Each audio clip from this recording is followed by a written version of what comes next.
Hey there, Byrand here, and welcome back to another video. First off, I want to apologize for not uploading last week. I was on a week-long vacation, and I'm finally back and ready to make some more videos. So, yes, you will be getting 4 videos this week. I know, it's a real treat for all of you. If you're new to the channel, why don't you go on ahead and hit that subscribe button so you never miss another video. This video we're talking about the 10th episode to Death March to the Parallel World Rhapsody, the hunting song. Now, from what I could tell, this was definitely more of a lighthearted episode in the beginning. And there's quite a few good reasons for that. And I kind of enjoyed this episode. Like, we kind of had all this seriousness in the past few episodes, and it was just kind of nice just to have about 10, 15, 20 minutes of just lightheartedness. Like, I don't know how to put this, but there really wasn't anything sad in most of this episode. And some of you detectives will be able to notice I'm using certain language, and that's for a good reason. Now, but I want to keep with the happy stuff. We get to learn that the elves don't eat meat. It's probably for a cultural reason. And we learn that Sato is finally getting used to his new world. Now, I've been trying to think like what is going on with him in this new world. Like, how did he get in there? Because we get to learn that he sees like I can't remember what they're called, but they're kind of like gateways. They're kind of like gates. Like you see them a lot in like Japanese culture. And it's that he recognizes those three from his grandmother's house, which doesn't make much sense. So he thinks that it's a travel gate, but he's not able to repair it.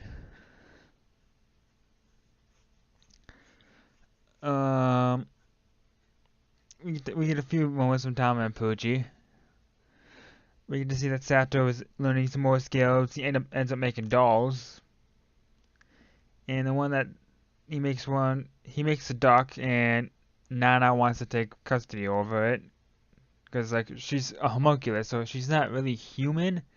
So she doesn't know how a human is supposed to act. She's just learning from watching others and what she read in a book. In books. Books, I should say. Sorry about this, I haven't made a video in about over a week, so I'm a little rusty. Some of the girls Mia gets jealous, and so he decides to make more. The one Mia gets is a bunny. And the ones Tama and Poochie get are just hilarious and adorable. Tama gets a mini Poochie, and Poochie gets a mini Tama. It's just adorable.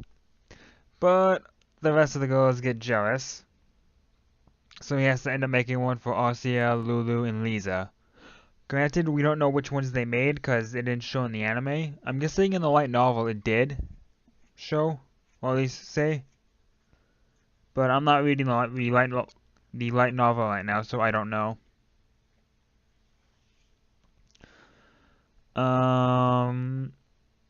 Mia ends up teaching everybody how to whistle on a leaf. Granted, I don't know how to do it. But some of the girls, they do alright. Like, you can tell the beginning. Sato tries and just fails miserably. He's basically just like buzzing his lips. Like, I don't know how to say it, but he's not doing it right. He's awful. Everybody kind of gives him like a weird look like, dude, you suck. Phrasing.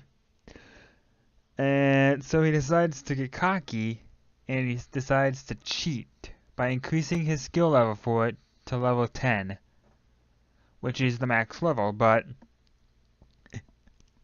funnily enough, he still sucks. I guess in that world, music is not something that you can just level up. You have to be actually practice, just like you do in the real world.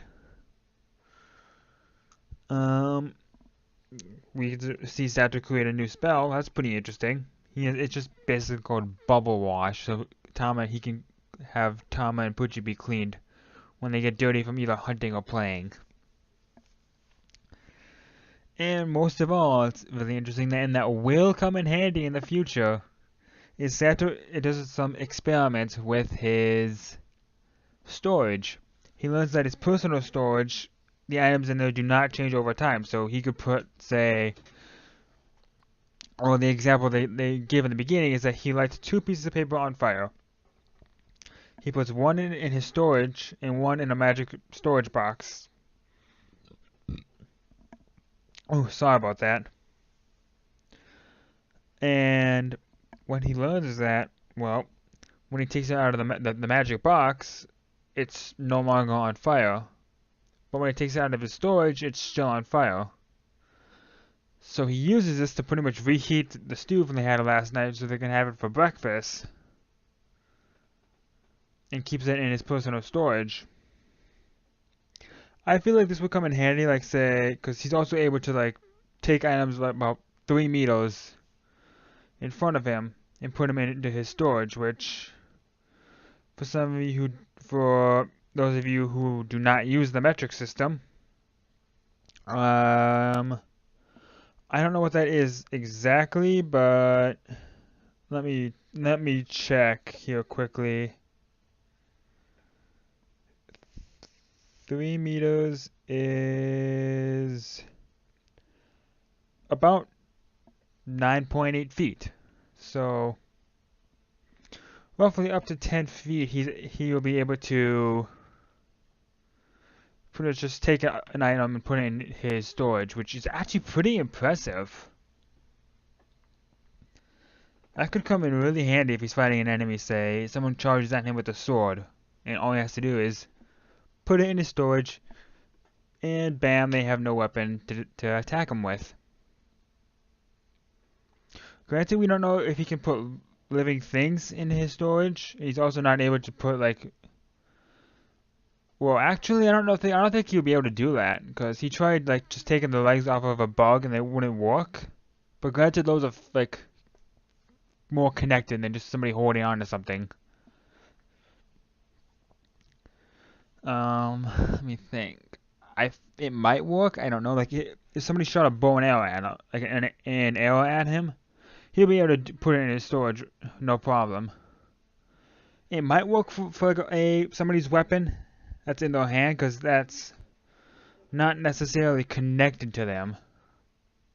Like granted, he won't be able to take their arm off and put it into his storage, because that's kind of connected to, like, to the bone, to the skin. So I hypothesize that it will work. That he might fight somebody who's using a sword, a staff, some kind of weapon, and he's gonna use his storage ability to put that into his storage, so that way he can not have to fight them. The next episode is called. It's really. Oh, and the last thing I want to talk about is the one kind of depressing moment in this episode. And we learn that many, and I mean many, Ratmen died trying to protect Mia and help her to escape the cradle the first time. From what we see, there's only like 5 Ratmen alive. We don't know how many they helped, but at the end we see like a bunch of like what look like souls just going up into the afterlife from a grave. And if that is 1 soul per Ratman, that's a lot of dead Ratman that tried protecting Mia, because the Ratmen are pretty much Mia's vessels. It was just depressing. Like the music they had playing, I just couldn't help but I had to help. I was trying to hold back the tears. Because granted, we didn't know them, but Mia did. The Ratman did. It's just like you hear Ratman and you think, oh, that this is probably going to be like an enemy. That you're going to be okay with them dying, but no, like these are actually good characters, and like even just thinking about it now is kind of depressing. So you know what? Let's move on. The next episode, I can't. Okay, I'm sorry, but I do not remember the next episode. I think it's the conspiracy, the fantasy conspiracy. That's it. That started with the death march, so I have no idea what's gonna happen. Like maybe they'll get closer to. Well, obviously they're gonna continue on to bring Mia home, but otherwise I don't really know what's gonna happen. But I am very looking forward to it. Now I'm very disappointed in everybody because I mentioned multiple times that I was doing a giveaway on Twitter about 2 weeks ago before I went on my vacation. That I was going to be giving away a Crunchyroll Premium Guest Pass. I still have, well, I think I have two of them still, and I want to get rid of them. So this Friday I will be doing another giveaway. I don't know how I'm going to do it, but I will. If you enjoyed the video, hit the like button. If you haven't done it yet, click that subscribe button. Share this video around, and meet me in the comment section for a discussion on this video. Byrand is out of here.